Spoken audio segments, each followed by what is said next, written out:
What a mess to have to clean up today across many portions of the valley. The Southern Valley, even out to the west up by Devil's Lake. We've had some strong wind gust reports there and some damage too. And here's a look at some of the photos that we've gotten from you, our viewers, of the damage in the region. Somewhere in that tree branch, there's a car in this shot. This is from the Lidgerwood area. We want to thank Rick for sharing this with us. We'll show you a different perspective to show you that vehicle that was hit by that tree branch in the Lidgerwood region. So again, we saw lots of reports of wind exceeding that 60-mile-per-hour mark and the damage associated with it for many places in the valley. Those damage reports continue to roll in. Also, a grain bin that blew over in the Rush Lake area near Perham, Rush Lake, Ottertail Lake, big areas where we've had lots of problems and reports of damage there. Chris sent this photo to us, along with a report of a windmill down in that area and a lot of tree branches down there too. So here's a look at our storm wind gusts. We reached 83 miles per hour in Fergus Falls.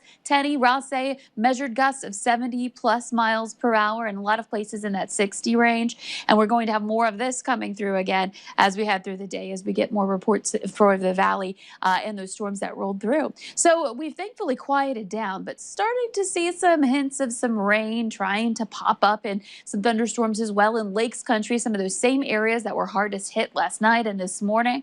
And this stretches from the spotty areas of light rain stretch from the Bemidji area down into Lakes Country, Detroit Lakes, Fergus Falls, and back over into Grant County and the Wahpeton Breckenridge area. So I'm going to be keeping an eye on that here as we head into the afternoon. I'll look at your temperatures, 70s to some low 80s, 80 degrees in Fargo, 77 in Grand Forks. The winds are at times brisk. We've got some gusts into the 20s, mainly out of the south, but you can see they're starting to turn in the north and west. And checking out your hour-by-hour planner here for today. Again, can't rule out a few spotty showers, maybe a little rumble of thunder continuing on into the afternoon in the east. But look what happens in that 4 or 5 o'clock time frame. We suddenly see a couple of these really blossom into some stronger storms right on our eastern edge of our viewing area, our eastern counties. So places like Hubbard County and Wadena County up to Bemidji may likely see some storms, and perhaps some of them getting a little robust before they move their way out of the viewing area and farther east into central and eastern parts of Minnesota. So we're going to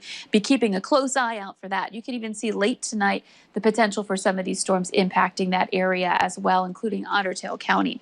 But overnight, eventually those chances end. We're looking at some quieter weather for more of us, so a lot more of us do get that good night's sleep. But so yet again, want to make sure you have those alerts turned on your Valley News Live First Alert Storm Team app, just in case we have one of those overnight storms, especially in the eastern part of our viewing area. Otherwise, starting off your morning tomorrow on a much quieter, more peaceful note. So here's a look at your severe storm risk for today. This is this afternoon and evening. You can see the focus is a little farther east of us. Duluth, Minneapolis, St. Cloud, right in the heart of that yellow area. But we're on the edge of it, and there are some of us in the marginal risk, which is a step down from the slight risk, but still it is an indication that we have that potential for enough of those ingredients to come together to produce an isolated storm or two that gets a little bit too strong and becomes severe. So heading into the rest of the weekend, Thursday and Friday look great, finally quieting things down. This weekend, Saturday may end up being our stormier day with a quieter day coming up for Sunday. So we do get some breaks coming up here from the severe storms. All right, looking forward to the calmer stuff.